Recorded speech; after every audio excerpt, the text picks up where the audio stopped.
আমি যে সময় ডায়েট করতে যাই সেই সময় দেখি বারবার মিষ্টির ছবি সামনে এসে দাঁড়িয়ে থাকে। কেন বলেন তো এমন হয়? আপনাদেরও কি এমন হয়? সবাই একটু কমেন্ট করে জানাবেন। আমি কিন্তু এখন পুরোপুরি ডায়েটে চলে গেছি, মিষ্টি কোনো খাবার ভাবছি আর খাবোই না। ফেসবুকে ভিডিও দেখতে দেখতে দেখি এই মিষ্টি বানানোর রেসিপিটা চলে এসেছে। পরে মনে করলাম চাই চলো এখনই একটু বানিয়ে ফেলি। জামাইকেও বললাম চলো যাই একটু মিষ্টি বানাই। সে বললো কি আমি মিষ্টি খাইও না, আমার ওটা বানাতে ভালোও লাগে না, আর তোমার ভালো লাগে তুমি বানাও। কিন্তু আমার একটু মিষ্টি বেশিই পছন্দ। তারপরেও যেহেতু ডায়েট করছি সবাই বলছে মিষ্টি বেশি খাওয়া যাবে না, কিন্তু মিষ্টির পিকচার দেখলে কি আর সহ্য করা যায় বলেন তো? তাই ভাবলাম সব কিছু যেহেতু আমার ঘরেই আছে তাহলে একটু বানিয়েই ফেলি, না একটু কম করেই খাবো। দিনে দিনে নাকি আমি বেশি মোটা হয়ে যাচ্ছে, কিন্তু মিষ্টি খাবারের প্রতি আমার একটু লোভটাই বেশি হয়, কারণ মিষ্টি খাবার দেখলে আমি আসলে নিজেকে সামলে রাখতে পারি না। মিষ্টি জিনিস আমার খুব বেশি পছন্দ, ঝাল জিনিসও কম পছন্দ না, তারপরেও ঝাল জিনিস একটু কম খাই, কিন্তু মিষ্টি জিনিস খুব বেশি পছন্দ করি। এজন্য আমার জামাই কিন্তু একদমই মিষ্টি খায় না, তাই ভাবলাম নিজে নিজেই চলে যাই মিষ্টি বানাতে আর আপনাদের সাথেও একটু শেয়ার করি। আজকে কিন্তু আমি কোনো রেসিপি বলতেছি না, শুধুমাত্র আপনাদেরকে একটু দেখাচ্ছি, আপনারা দেখে বুঝে নিতে পারবেন কতটুকু কি পরিমাণে দিচ্ছি সব কিছুই। এখানে কিন্তু আমি আজকে রসমালাই বানানোর জন্য চলে এসেছি, জানি না কেমন হবে বানানোটা।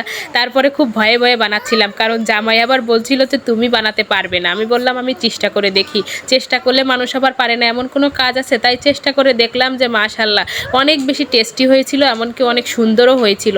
আমার মতো আপনাদেরও কি এমন হয় যখনই ডায়েট করতে যান তখন বেশি বেশি দাওয়াত খেতে যেতে হয়, এমনকি মজার মজার খাবার আপনার সামনে আসে তখন বেশি বেশি খাওয়াও হয়ে যায়? আমার কিন্তু এমনটাই বেশি হয়, এজন্য আমি যখনই ডায়েট করতে যাই কখনো ডায়েট প্রপারলি করতে পারি না। কিন্তু এবার আমি ভাবছি এবার আমি চিকন হয়েই ছাড়বো, যে কেউ যাই বলুক কোনো কারোর কথা আমি শুনবই না।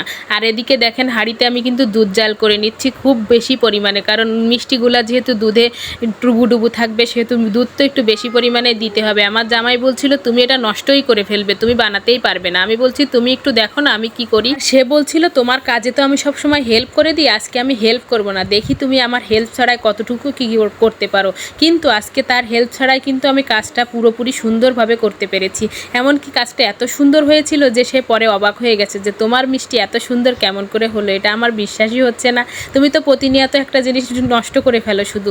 কিন্তু আমি আসলে নষ্ট করি না, আমি যে জিনিসগুলো করি মন থেকে করার চেষ্টা করি। আর আমি যখন কাজ করি তখন আমি অন্য কোনো দিকে খেয়াল করি না, আমি যে কাজটা করি সেই কাজটার দিকেই ফোকাস দিই। তার কারণে আমি চেষ্টা করি যত সুন্দর করে কাজটা করা যায়। আর আপনারাও কে কে আমার মিষ্টি বানানোর রেসিপিটা দেখে মিষ্টি বানিয়ে খাবেন, এমনকি আমার মিষ্টি বানানোটা কেমন হয়েছে সবাই কিন্তু কমেন্ট করে জানাবেন। আর যদি আমার ভিডিও ভালো লাগে তাহলে লাইক কমেন্ট শেয়ার করবেন। এই দেখেন আমার মিষ্টি কিন্তু বানানো হয়ে গেছে, অনেক বেশি মজা লেগেছিল, মিষ্টিটা অনেক সুন্দর হয়েছিল, একদম দোকানের রসমালাইয়ের মতো ওরকম গ্রেভিও হয়েছিল। এত ঘন করে দুধটা জাল দেওয়া হয়েছিল যে অনেক বেশি টেস্ট লাগছিল। সম্পূর্ণটাই দুধ দিয়েই করেছিলাম। আমি কিন্তু লিকুইড দুধের ভিতরে একটুখানি গুঁড়া দুধও দিয়েছিলাম ঘন করার জন্য, কিন্তু আমি বেশি পরিমাণে দিয়েছি তাই গ্রেভিটা একটু বেশি ঘন হয়ে গেছে, তাই একটু বেশিই মজা লাগছিল। আপনারা এভাবে বানিয়ে খেয়ে দেখবেন, অনেক বেশি মজা লাগবে। বাই বাই, টাটা, আসসালামু আলাইকুম।